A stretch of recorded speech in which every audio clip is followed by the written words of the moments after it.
Film की शुरुआत में हम एक लड़की को देखते हैं जिसका नाम आइरिस था, जो बहुत दुखी थी। कुछ साल पहले उसके बेटे की मृत्यु हो गई थी, जिससे उसे ऐसा लगने लगा जैसे उसकी जिंदगी थम गई हो। अजीब और असामान्य विचार उसके दिमाग में आने लगे। एक अंधेरी रात में जब सब सो रहे थे, उसने अपनी जेब में एक छोटा चाकू रखा और घर छोड़ने के लिए एक कार ली। सुबह में वह कुछ पहाड़ों पर आई जहां उसका बेटा दफनाया गया था। वह अपने बेटे से कुछ भावनात्मक बातें कहती है। अब वह अपनी जिंदगी से खुश थी, इसलिए चलने के दौरान वह चट्टान के किनारे पर पहुंच जाती है और कूदने वाली होती है जब एक आदमी वहां पहुंचता है। उसने समझा कि आइरिस अपनी जिंदगी खत्म करना चाहती है। वह उसे बचाने और उसका मन बदलने की कोशिश करता है और उससे बात करने लगता है। वह कहता है, मेरा नाम रिचर्ड है। वह कहता है, मैं तुम्हें नहीं रोकूंगा, मैं बस तुम्हारे मरने से पहले कुछ बातें करना चाहता हूँ।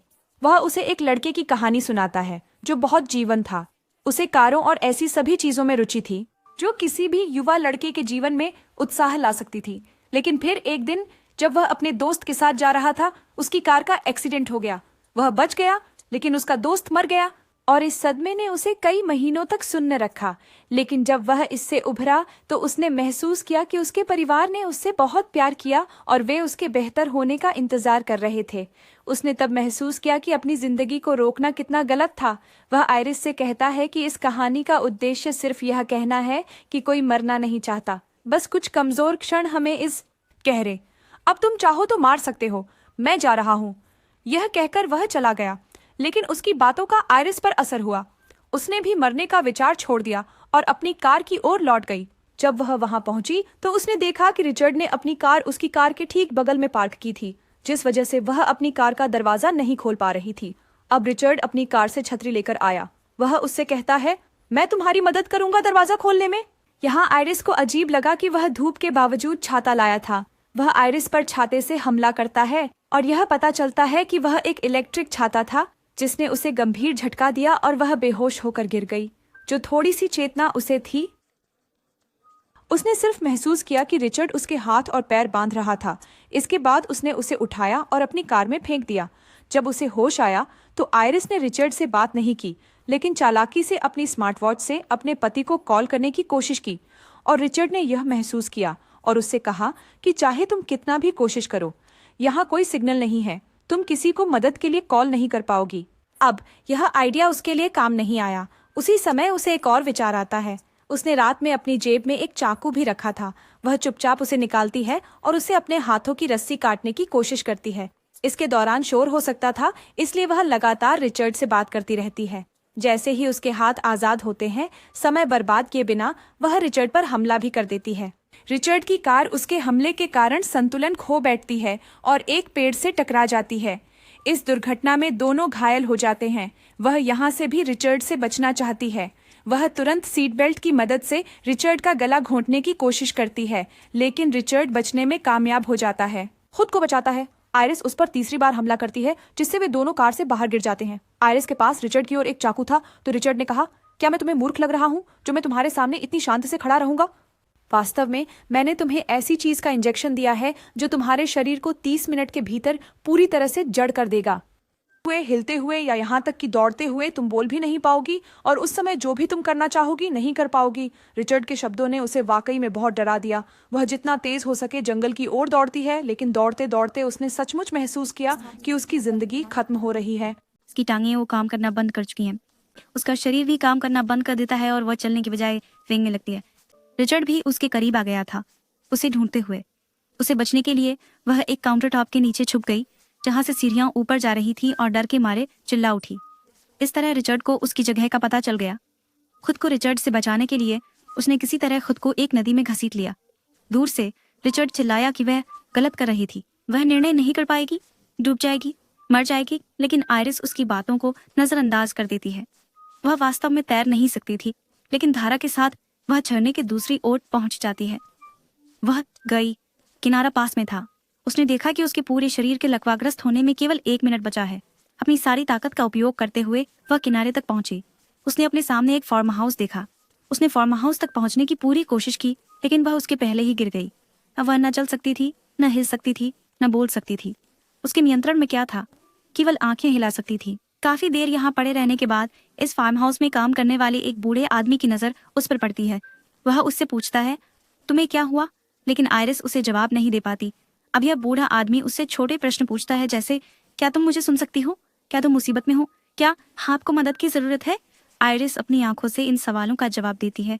हाँ कहने के लिए वह एक बार पलक झपकाती है और ना कहने के लिए वह 2 बार पलक झपकाती है। इस तरह उसकी इशारों को समझकर बूढ़ा आदमी उसकी मदद के लिए तैयार हो जाता है और उसे अपने घर के अंदर ले जाकर घास पर लिटा देता है। ट्रॉली, वे अभी अभी घर पहुंचे थे जब अचानक दरवाजा जोर से बजने लगा। आयरिस को एहसास हुआ कि यह उसका भाई रिचर्ड हो सकता है। उसने बार बार पलकें झपकाई ताकि बूढ़े आदमी को यह बताने की कोशिश कर सके कि उस आदमी से उसे खतरा है। सौभाग्य से बूढ़े आदमी ने उसकी बात समझ ली और सोफे के पीछे छिप गया। जब दरवाजा खुला तो वास्तव में रिचर्ड ही आया था। उसने तुरंत एक नया ड्रामा शुरू किया। बूढ़े आदमी के सामने रोने लगा और उसे बताया कि उसके बेटे की मृत्यु हो गई थी, जिससे उसकी पत्नी ने सब कुछ खो दिया। उसका शरीर लकवाग्रस्त हो मैं गया। उसे नहीं ढूंढ पा रहा हूँ। वह कहाँ चली गई? पहले तो बूढ़े आदमी को उस पर भरोसा नहीं हुआ और मैंने उसे अपनी पत्नी को फोन करने के लिए कहा तो रिचर्ड झूठ बोलता है। कहता है कि उसका फोन रास्ते में कहीं गिर गया। उसकी नकली आंसू देखकर बूढ़ा आदमी लगभग उस पर विश्वास करने ही वाला था, लेकिन फिर उसके फोन की घंटी उसकी जेब से बज उठी। बूढ़े आदमी ने उसका झूठ पकड़ लिया। अब रिचर्ड ने बूढ़े आदमी को अपना असली चेहरा दिखा दिया। बूढ़ा आदमी कहता है, ठीक है, अगर तुमने मुझे पहचाना है तो सच बताओ, क्या तुमने आयरिस से कहा? अगर तुमने इसे देखा है या नहीं? बूढ़ा आदमी पुलिस को बुलाने की धमकी देता है ताकि उसे छुटकारा मिल सके, लेकिन रिचर्ड उस पर हमला करता है। हालांकि उसे यह नहीं पता था कि यह बूढ़ा आदमी उससे कहीं ज्यादा ताकतवर है। उस बुजुर्ग व्यक्ति ने अच्छा मुकाबला किया और उसे धकेला, यहाँ तक कि रिचर्ड की ताकत भी खत्म हो गई थी। जब वह रिचर्ड को गिराने और पुलिस को बुलाने वाला था, रिचर्ड का हाथ एक चाकू पर पड़ गया, जिसे उसने बुजुर्ग व्यक्ति के पैर में घोंपा। दर्द से कराहते हुए जैसे ही बुजुर्ग व्यक्ति नीचे गिरा, रिचर्ड ने उसी चाकू को अपनी टांग से निकाला और उसे बेरहमी से अपने पेट में घुसा दिया, उसे मरोड़ते हुए। बूढ़ा आदमी दर्द से कराह उठा और वहीं मर गया। आयरिस ने यह सब सोफे के पीछे से अपनी आंखों से देखा। जो हुआ वह बहुत बुरा था। यह बूढ़ा व्यक्ति उसके कारण मारा गया। अब क्योंकि रिचर्ड फंसा हुआ था, उसने एक हत्या कर दी थी। इन सभी चीजों को छिपाने के लिए वह पूरे घर में किरासन तेल से भरे डिब्बे डालता है और जाते समय उसे आग लगा देता है। आयरिस जीवित थी। वह जिंदा नहीं चलना चाहती थी, इसलिए बड़ी मुश्किल से उसने एक उंगली हिलाई और खिड़की की ग्रिल को खोलने और बंद करने लगी। बाहर से रिचर्ड वह यह सब नोटिस करता है। वह देखता है कि अंदर कोई जीवित है। जो कोई भी था वह उसके लिए खतरा हो सकता था। जब वह पास जाकर देखता है तो पता चलता है कि वह आयरिस है। रिचर्ड उसे उठाकर एक ट्रक में बैठाता है। यह ट्रक उसी बूढ़े आदमी का था। उन्होंने अपनी कारें काफी दूर छोड़ी थीं, इसलिए वे यहाँ से जाने के लिए ट्रक का उपयोग कर रहे थे। आयरिस चुप थी। वह बोल नहीं सकती थी, लेकिन सुन सकती थी। रिचर्ड को उसकी बेटी का फोन आता है, जो कहती है, पापा, मुझे आपकी बहुत याद आ रही है, इसलिए माँ और मैं आपसे मिलने आ रहे हैं। रिचर्ड उन्हें बताता है, नहीं, मेरा काम अभी खत्म नहीं हुआ है। तुम अभी मेरे पास नहीं आ सकती। आ सकती थी, लेकिन अब उसकी बेटी बहुत जोर दे रही थी। वह उससे सहमत नहीं होता और उससे कहता है कि हम घर आने वाले हैं। इससे रिचर्ड बहुत तनाव में आ जाता है। इस तनाव में वह लगभग एक दुर्घटना में फंस जाता है और भी बुरा यह होता है कि उसकी कार का ईंधन समाप्त हो जाता है। फिर से ईंधन भरने के लिए वह पेट्रोल स्टेशन के पास जाता है। वह आयरिस पर टोपी लगा देता है ताकि कोई उसकी भावनाएं न देख सके।